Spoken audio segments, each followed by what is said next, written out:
Hello दोस्तों, मैं अनामिका सिंह स्वागत करती हूँ एक बार फिर से आप सबका अपने YouTube channel hi fi study में।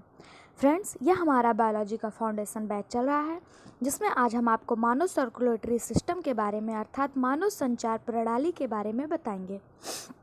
संचार का मतलब यहाँ परिसंचरण से है, आप कंफ्यूज मत होइएगा। मानव परिसंचरण प्रणाली को आज हम पढ़ेंगे। आप सभी को पता है कि सर्कुलेटरी सिस्टम को पढ़ने के लिए हृदय का बहुत ज़्यादा महत्व होता है। तो हम जानेंगे हार्ट क्या काम करता है, हार्ट का दोहरा परिसंचरण तंत्र क्या है, इन सब के बारे में आज हम इस वीडियो में पढ़ेंगे। पहले हम आपको इसे एक बेसिक लैंग्वेज में समझाने की कोशिश करते हैं। मानव सर्कुलेटरी सिस्टम को पूरा करने के लिए चार पांच चीज़ों बहुत ज़्यादा ज़रूरी होती हैं, जैसे हार्ट हो गया जिसे हम हिंदी में हृदय कहते हैं, आर्टरीज जिसे हम धमनी कहते हैं, वेन जिसे हम सिरा कहते हैं, कैपिलरीज जिसे हम केशिका कहते हैं, तथा ब्लड अर्थात रक्त। यह पांच चीज़ें मानव सर्कुलेटरी सिस्टम को या फिर किसी भी जीवित प्राणी के सर्कुलेटरी सिस्टम को पूरा करने में अपनी महत्वपूर्ण भूमिका निभाती हैं। अब हम जानेंगे कि मानव सर्कुलेटरी सिस्टम में हार्ट क्या काम करता है, हृदय का क्या कार्य होता है। तो फ्रेंड्स, आपको बता दें कि हृदय जो होता है यह हमारे शरीर में एक मोटर का कार्य करता है। मोटर का कार्य कैसे? जैसे हमारे घरों में मोटर लगा होता है, मोटर का कार्य बस इतना होता है कि वह नीचे से पानी को खींचकर ऊपर टंकी में पहुंचा देता है। तो हार्ट का जो कार्य होता है वो यही करता है, या जो ब्लड है उसको पूरे शरीर में भेजता है। यानी कि जो वेन है वो इम्प्योर ब्लड को लेकर आती है और आर्टरीज के द्वारा प्योर ब्लड पूरे शरीर में पहुंचता है। अर्थात इसे हम पंपिंग ऑर्गन भी कहते हैं, या ब्लड को पंप करने का कार्य करता है। अशुद्ध रक्त को शुद्ध करके पूरे बॉडी में पहुंचाता है। हमारे शरीर में जितनी भी गंदगी है उनको साफ करने का कार्य यह हृदय करता है। जब वह गंदगी साफ हो जाती है ब्लड से, तो इधर उधर या हृदय उनको पूरी बॉडी में पहुंचा देता है। अब आपके दिमाग में एक बात आएगी कि हमारे शरीर में गंदगी कहाँ से आई। तो हम आपको बता दें दोस्तों, हमारे शरीर में जो कोशिकाएं हैं, कोशिकाओं द्वारा छोड़े गए कार्बन डाइऑक्साइड से आती है गंदगी। क्योंकि कोशिकाएं जो होती हैं, हमारे सेल्स जो होते हैं, वो कार्बन डाइऑक्साइड का निर्माण करते हैं। कैसे निर्माण करते हैं? श्वसन के माध्यम से। जब हम सांस लेते हैं तो वायुमंडल में ऑक्सीजन पाया जाता है, यह आप सभी को पता है। वह ऑक्सीजन कार्बन डाइऑक्साइड के साथ क्रिया करते हैं और हमारे ब्लड में कुछ हमारे ब्लड को इम्प्योर कर देते हैं। यह कार्बन डाइऑक्साइड के बारे में हमने आपको कैसे क्या होता है इसको डाइजेशन सिस्टम में पढ़ा दिया है। हम आपको सिर्फ एक सिंपली वे में बता दें कि जो वह कार्बन डाइऑक्साइड होता है उसे लंग्स तक पहुंचाने का जो कार्य होता है, फेफड़ों तक पहुंचाने का जो कार्य होता है, जहां पर ब्लड प्योर किया जाता है, शुद्ध किया जाता है, वो हृदय ही करता है। ब्लड को शुद्ध करने का कार्य कौन करता है? तो ब्लड को शुद्ध करने का कार्य हमारा फेफड़ा करता है, हमारे लंग्स करते हैं। लेकिन जो ब्लड को पहुंचाता है लंग्स तक, फेफड़ों तक, वह कार्य कौन करता है? तो वह हमारा हृदय करता है। हमारे जो फेफड़े हैं वो केवेज सिस्टम का कार्य करते हैं। केवेज सिस्टम क्या होता है? सीवेज सिस्टम क्या होता है? सीवेज सिस्टम जैसे हमारे घरों में पाइपलाइन लगी होती है, नालियों से जो पानी निकलता है वह सीवेज सिस्टम के माध्यम से बाहर निकल जाता है। तो हमारा जो फेफड़ा है वो सीवेज सिस्टम का अर्थात ब्लड को शुद्ध करने का कार्य करता है। आपको बता दें, जो ब्लड होता है वह 2 टाइप्स का होता है, प्योर ब्लड और इम्प्योर ब्लड। प्योर ब्लड और इम्प्योर ब्लड हमने आपको ब्लड सिस्टम में इसलिए नहीं पढ़ाया क्योंकि प्योर ब्लड और इम्प्योर ब्लड को हम दोहरा परिसंचरण तंत्र में ही पढ़ते हैं। इसी की ही स्टडी को हम सर्कुलेटरी सिस्टम कहते हैं। जब इम्प्योर ब्लड हमारे हार्ट में आता है और हार्ट के माध्यम से लंग्स में पहुंचता है, लंग्स में ब्लड का प्योरिफिकेशन होता है और वह फिर दोबारा हार्ट में आता है और हार्ट में जो एरोटा उपस्थित होता है उसके माध्यम से पूरी बॉडी में पहुंच जाता है। इसी को हम सर्कुलेटरी सिस्टम, दोहरा परिसंचरण तंत्र कहते हैं। अब हम जानेंगे प्योर ब्लड क्या होता है। अभी हम उसको भी बताएंगे कि यह हार्ट में कैसे आता है, कैसे प्योर होता है, वह सब भी बताएंगे। पहले आप देख लीजिए कि प्योर और इम्प्योर ब्लड क्या होता है। प्योर ब्लड यानी ऑक्सीजनेटेड ब्लड, ऐसा ब्लड जिसमें ऑक्सीजन प्रेजेंट हो। और इम्प्योर ब्लड क्या होता है? वह ब्लड जो डाई ऑक्सीजनेटेड यानी डीऑक्सीजनेटेड हो। प्योर ब्लड और इम्प्योर ब्लड की पहचान हम कैसे करेंगे? तो फ्रेंड्स, आप अपने हाथों को ध्यान से देखिए। आपकी हाथों में नसें दिखाई दे रही होंगी, वेन्स दिखाई दे रहा होगा। उन वेन्स में आपको ब्लू कलर दिखाई दे रहा होगा, नीला गाढ़ा रंग दिखाई दे रहा होगा। तो वही इम्प्योर ब्लड होता है, डीऑक्सीजनेटेड ब्लड होता है। डीऑक्सीजनेटेड ब्लड का जो रंग होता है वह नीले रंग का होता है, जो हमारी नसों में हमें स्पष्ट रूप से दिखाई देती हैं। लेकिन ऑक्सीजनेटेड ब्लड, प्योर ब्लड जो होता है वो ब्राइट रेड कलर का होता है, अर्थात चमकीले लाल रंग का होता है। ब्लू कलर की जो ब्लड होती हैं, जो डीऑक्सीजनेटेड ब्लड होती है, इम्प्योर ब्लड होती हैं, वह ऑलवेज हमारे वेंस में दिखती हैं और हमें हमारे वेंस में बहती हैं और हमें दिखती हैं। लेकिन जो रेड ब्लड होता है वह हमें दिखाई नहीं देता है। आपको पता है, एक एक्स्ट्रा फैक्ट मैं बता दूं, जो इंजेक्शन लगाया जाता है वह हमारी नसों में ही लगाया जाता है। क्यों? अगर हम उसको नसों में ना लगा के कहीं और लगा दें, आर्टरीज में लगा दें, तो क्या प्रॉब्लम हो जाएगी? उससे प्रॉब्लम यह हो जाती है कि ब्लड जो है इम्प्योर ब्लड में लगाया जाता है, क्योंकि उसके बाद ब्लड का प्योरीफिकेशन होता है। तो इंजेक्शंस में जो हम दवा डालते हैं, जो कुछ भी डालते हैं, उसका प्योरीफाई होके हमारे पूरी बॉडी में पहुंचना बहुत ज़रूरी है। वह वेंस जो है हमारे ब्लड को वेंस लेफ़्ट आर्टिकल में ले जाता है और वहाँ से फिर लेफ़्ट वेंट्रिकल, ऐसे करके ब्लड जो है वह लंग्स में पहुँच जाता है और वहाँ ब्लड का प्योरीफिकेशन हो जाता है। जब ब्लड लंग्स में पहुँचता है तो वह सुपीरियर वेना केवा और इन्फीरियर वेना केवा के माध्यम से तो वह इंटर करता है, लेकिन फिर उसके बाद फिर वह वापस हार्ट में आता है और एरोटा के माध्यम से पूरी बॉडी में फैल जाता है। इंजेक्शन का पूरे बॉडी में फैलना बहुत ज़रूरी होता है, इसलिए उसे वेंस में ही लगाया जाता है। हम आपको बता दें कि डीऑक्सीजनेटेड ब्लड क्या करती हैं। डीऑक्सीजनेटेड ब्लड जो होती हैं वह लंग्स के पास जाती हैं और ऑक्सीजन और कार्बन डाइऑक्साइड को एक्सचेंज कर लेती हैं। मतलब ऑक्सीजन ले लेती हैं, कार्बन डाइऑक्साइड दे देती हैं, इससे वो ऑक्सीजनेटेड ब्लड बन जाती हैं और इसी को हम क्या कहते हैं? डाइऑक्सीजनेटेड ब्लड। यानी डाइऑक्सीजनेटेड ब्लड को शुद्ध करने का कार्य कौन करता है? हमारा लंग्स करता है। अब हम पढ़ेंगे सिस्टम के बारे में, यानी ब्लड प्योरीफिकेशन सिस्टम है क्या। यहाँ पे एक बहुत सुंदर से चित्र के माध्यम से हम आपको बताएंगे कि ब्लड कैसे हमारे बॉडी में इंटर करता है और कैसे बाहर निकलता है। आप समझने का प्रयास कीजिएगा। यहाँ पर आपको दिखाई दे रहा होगा बहुत स्पष्ट रूप से सुपीरियर वेना कोवा। यही वह माध्यम है जहाँ पर वेन्स जो हैं वो आके ब्लड को छोड़ती हैं। सुपीरियर वेना कोवा और यहीं पे इन्फीरियर वेना कोवा, दो होते हैं। यहाँ पर ब्लड जो है वो आता है वेन्स के माध्यम से, फिर सुपीरियर वेना कोवा क्या करता है? इस ब्लड को राइट आर्टरियम में ले जाता है, अर्थात दाएं आलिंद में ले जाता है। आपको पता है कि हमारे ब्लड के 4 चैम्बर होते हैं, 2 पैरेलल होते हैं, 2 आर्टरियम और 2 वेंट्रिकल, यानी 2 आलिंद और 2 निलय होते हैं। 4 चैम्बर में बटा होता है। तो जो सुपीरियर वेना कोवा है, जब यहाँ वेन के माध्यम से ब्लड पहुँचा तो वो उसे राइट आर्टरियम में ले आता है, अर्थात दाएं आलिंद में ले आता है। अब आप यहाँ पे बहुत स्पष्ट रूप से देख पा रहे होंगे कि दाएं निलय से दाएं आलिंद से बाएं निलय तक पहुँचने के लिए एक वाल्व लगा हुआ है।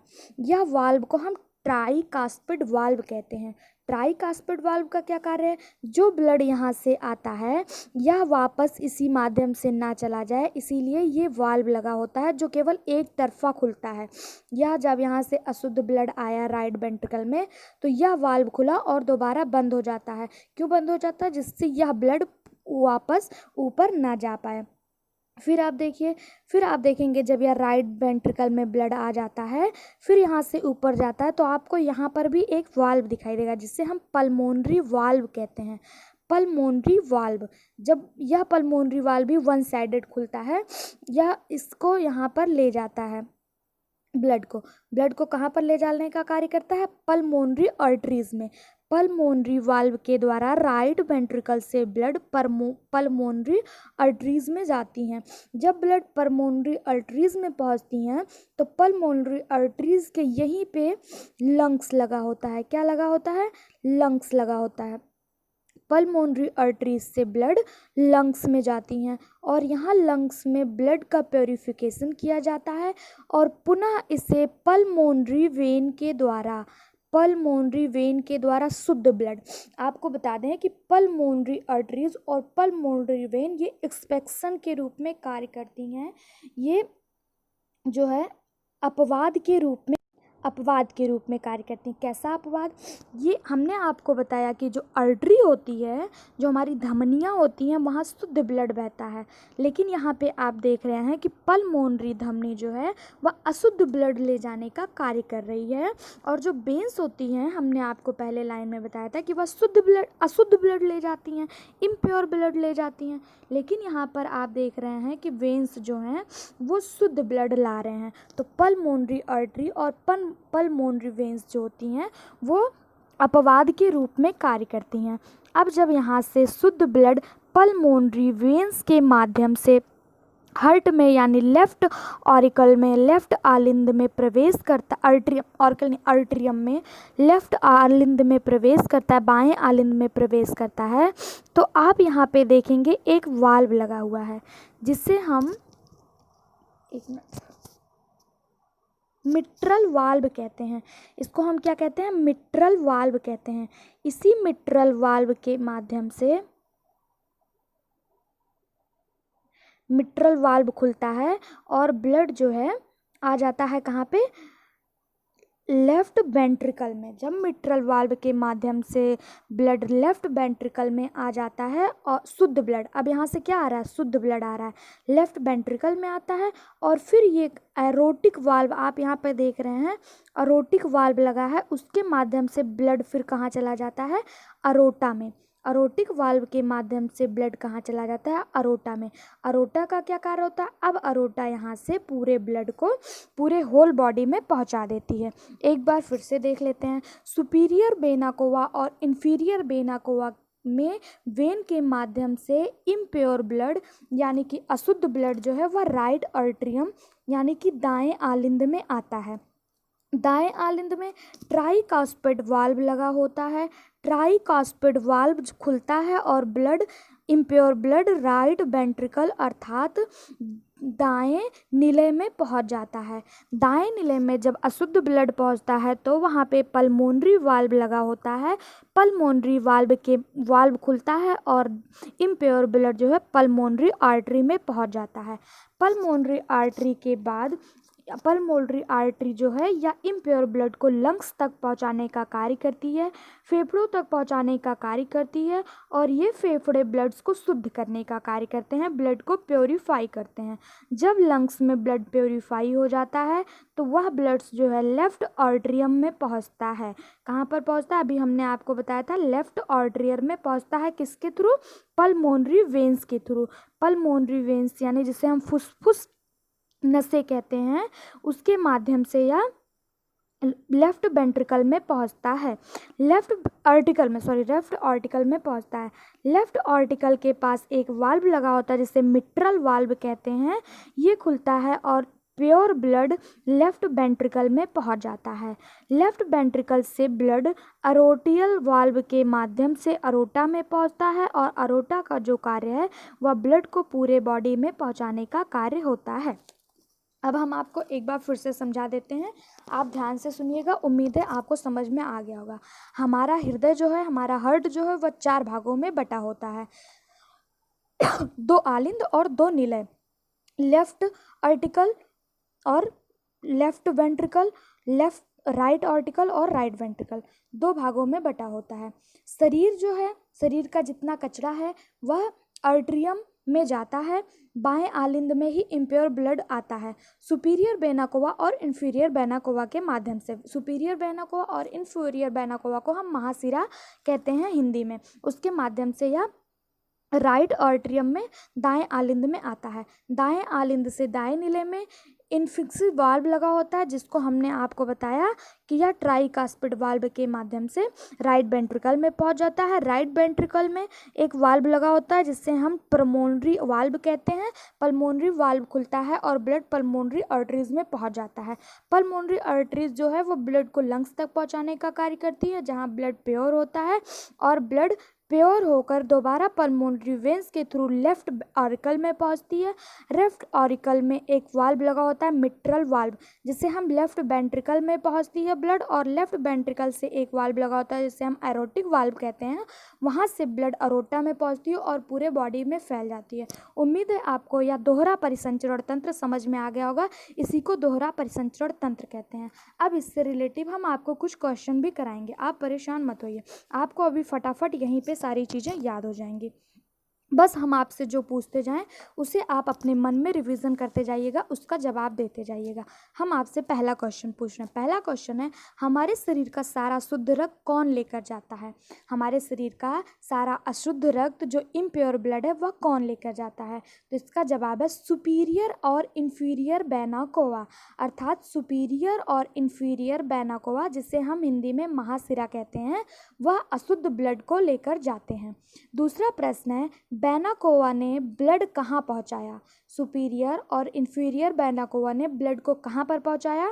फटाफट जवाब दीजिए। तो वह राइट आर्टरियम में यानी दाहिने आलिंद में ब्लड को पहुँचाया। तीसरा क्वेश्चन, दाहिने आलिंद से जब ब्लड दाएं निलय में जाता है तो वहाँ पे कौन सा वाल्व लगा होता है? दाएं आलिंद से जब ब्लड दाएं निलय में जाता है तो वहाँ पे कौन सा वाल्व लगा होता है? तो इसका सही जवाब है ट्राइकास्पिड वाल्व। हमको पता हो, हमको लग रहा है कि आप लोग अपने मन में रिवीजन कर रहे होंगे।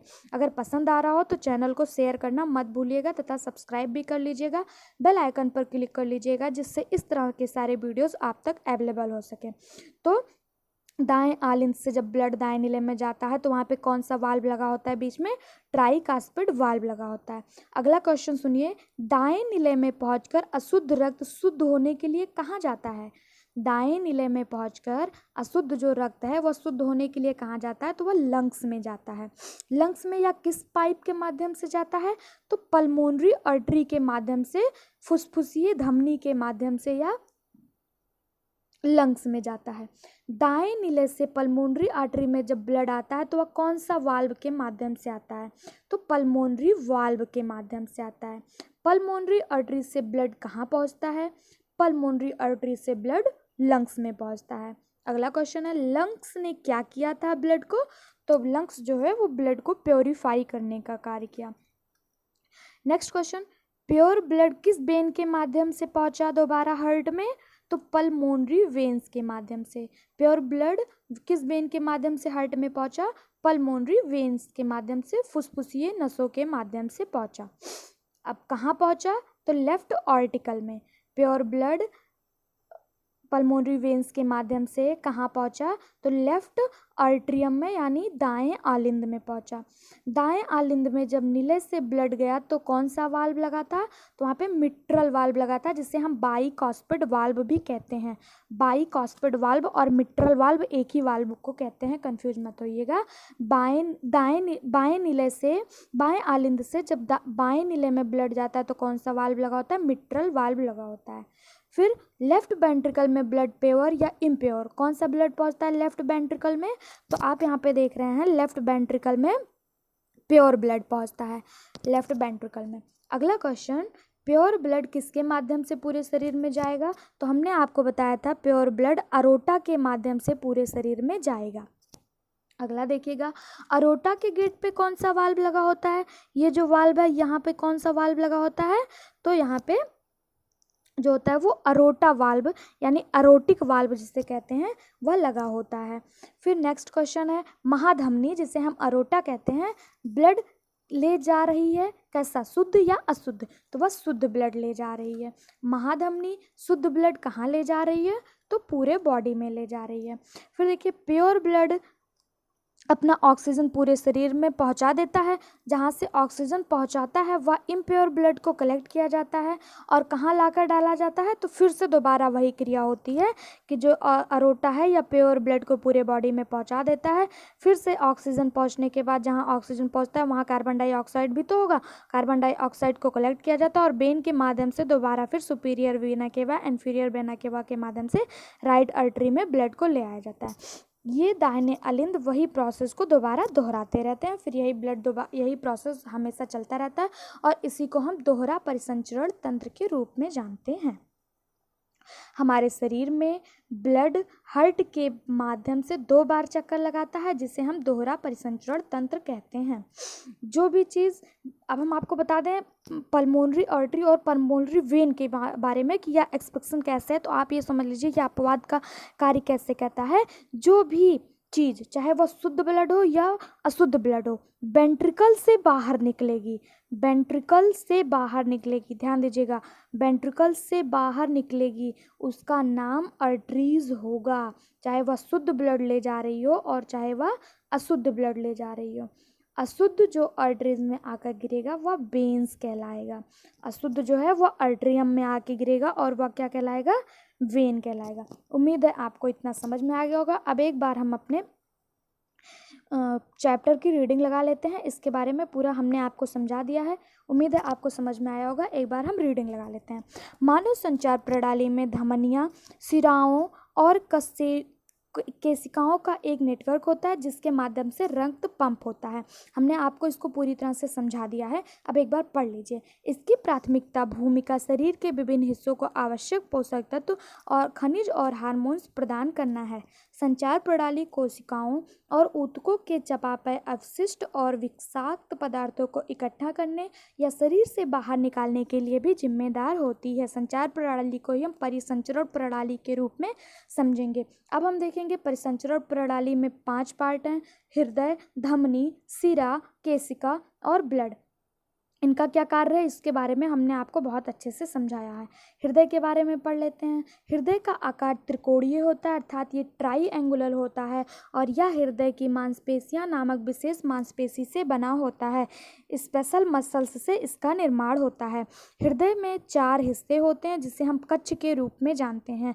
दिल के दाएं और बाएं क्षेत्र को मांसपेशियों की एक दीवार से अलग किया जाता है जिसे हम सेप्टम के रूप में जानते हैं। हृदय के संकुचन को सिस्टोल कहा जाता है और दिल की शिथिलता को डायस्टोल कहा जाता है। जब हृदय हमारा संकुचित होता है, जब हृदय हमारा जो है कंस्ट्रक्शन होता है तो उसे हम सिस्टोल कहते हैं, और जब हृदय रिलैक्स होता है तो उसे हम डायस्टोल कहते हैं। आपको पता है कि हमारे हृदय जो है वो लब डब की आवाज़ करती है। कैसी आवाज़ करती है? लब डब। जब यही हृदय सिस्टोल और डायस्टोल होता है, रिलैक्स होता है, तो यही लब डब के आवाज़ के रूप में निकलता है। हृदय पूरे शरीर में एक दिन में लगभग 5.7 लीटर रक्त पंप करता है।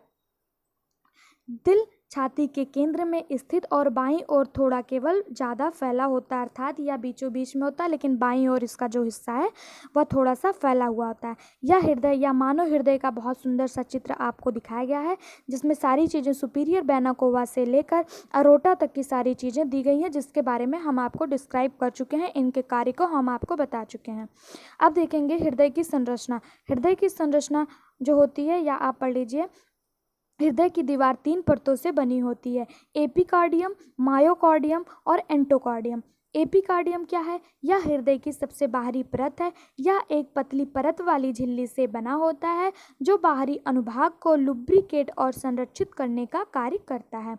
फिर हम देखेंगे मायोकार्डियम क्या है। यह मांसपेशी के ऊतकों की एक परत है और यह हृदय की मध्य परत की दीवार का गठन करती है। यह मोटाई और पंपिंग कार्रवाई के लिए जिम्मेदार है। जो पंप करने का कार्य करती है ब्लड को, वो किसके माध्यम से होता है? तो यह मायोकार्डियम परत के माध्यम से, मायोकार्डियम लेयर के माध्यम से होता है। फिर हम देखेंगे एंडोकार्डियम। एंडोकार्डियम जो है यह सबसे भीतरी परत होती है जो आंतरिक हृदय कक्षों को रेखा वृद्धि करती है और हृदय के वाल्व को कवर करती है। इसके अलावा यह रक्त को आंतरिक दीवारों से चिपकाने से रोकता है, जिससे संभावित घातक थक्के के रूप में रक्त जो है थक्के के रूप में नहीं जम पाता है। हम देखेंगे दिल की परतें जो दिल के कक्षों को कवर और समर्थन प्रदान करती हैं, उन्हें हम हार्ट कवर्ड कहते हैं, दिल की परतें कहते हैं। दिल की आंतरिक संरचना के बारे में पढ़ेंगे। दिल की आंतरिक संरचना या 4 भागों में डिवाइड होता है। इसमें 4 कक्ष पाए जाते हैं जो हम आपको पहले ही बता चुके हैं: left atrium, right atrium, left ventricle, right atrium. Right ventricle जिसे हम दायां अलिंद और बायां अलिंद, दायां निलय और बाएं निलय के रूप में जानते हैं। अब हम देखेंगे अलिंद क्या है। अलिंद जो है वह पतली कम मांसपेशियों की दीवार और निलय से छोटी होती है, अर्थात जो आर्टरी होती है यह वेंट्रिकल से छोटी होती है। ये रक्त प्राप्त करने वाले कक्ष हैं जिसमें नसों द्वारा रक्त लाया जाता है। निलय बड़े और अधिक पेशे वाली कक्ष होते हैं जो रक्त को पंप करने और रक्त को बाहर निकालने के लिए जिम्मेदार होते हैं। वे बड़ी धमनियों से जुड़े होते हैं और जो रक्त परिसंचरण के लिए वितरित करते हैं। हमने आपको इसके बारे में बहुत अच्छे से समझा दिया, बस एक बार पढ़ के मैं आपको सुना रही हूँ। अब आपको यहाँ पे रक्त और आर्टरी और वेन्स में कुछ डिफरेंस दिखाए गए हैं। जैसे आर्टरी क्या करती है, इसमें रुधिर हृदय से अंगों की ओर बहता है। अर्थात हृदय से अंगों की ओर बहने का क्या मतलब है, इसमें जो है प्योर ब्लड जो है वो प्योर ब्लड को ले जाती है। हृदय से जो प्योर ब्लड, लंग्स से जो प्योर ब्लड हृदय में आया है उसे पूरे बॉडी में पहुंचाया जाता है आर्टरी के माध्यम से। वेन्स में ठीक इसका अपोजिट होता है कि इसमें जो ब्लड है वो अंगों से हृदय की ओर बहता है, अर्थात इम्प्योर ब्लड बहता है। हृदय धमनी में देखेंगे, आर्टरी में हृदय की धड़कनों के कारण इसमें रुधिर रुक रुक कर तथा अधिक दबाव के साथ बहता है। और सिराओं में रुधिर के बहाव की गति धीमी व एक सी होती है। ठीक है, नेक्स्ट देखेंगे आर्टरी में इनकी दीवारें अत्यधिक मोटी तथा लचीली होती हैं, जबकि सिरा की जो दीवारें होती हैं वह पतली और कम लचीली होती हैं। आर्टरी की जो गुहा है, जो खुलने जो उसका क्या कहते हैं उसको मुख है, वह सकरी होती है अर्थात पतली होती है, और वेन्स की जो मुख हैं वह चौड़ी होती हैं। आर्टरी ये खाली होने पर भी नहीं चिपकती हैं, लेकिन वेन्स जब खाली होती हैं तो वह आपस में चिपक जाती हैं। आर्टरी जो है पल्मोनरी आर्टरी को छोड़कर सभी आर्टरीज जो हैं वह शुद्ध ब्लड ले जाती हैं, यानी ऑक्सीजनेटेड ब्लड ले जाती हैं। इसके बारे में हमने आपको बहुत अच्छे से बता दिया कि पल्मोनरी आर्टरी और पल्मोनरी जो वेन्स हैं वह अपवाद का कार्य करती हैं। आर्टरी का जो कलर होता है वह गुलाबी और या फिर लाल या ब्राइट रेड हमने आपको बताया यह होता है, और ये वेन्स जो होती हैं वह नीले रंग की होती हैं, इसे हम बैगनी रंग भी कह सकते हैं। आर्टरी जो होती हैं ये प्रायः त्वचा से दूर गहराई में स्थित होती हैं, इसीलिए ये हमें दिखाई नहीं देती हैं। लेकिन वेन्स जो होती हैं ये हमारे त्वचा के समीप होती हैं, इसलिए यह हमें दिखाई दे जाती हैं। अब हम पढ़ेंगे ब्लड वेसल्स यानी रक्त वाहिकाएँ क्या हैं। यह छोटी संरचना होती है जिनके द्वारा रक्त मानव शरीर में प्रवाहित होता है।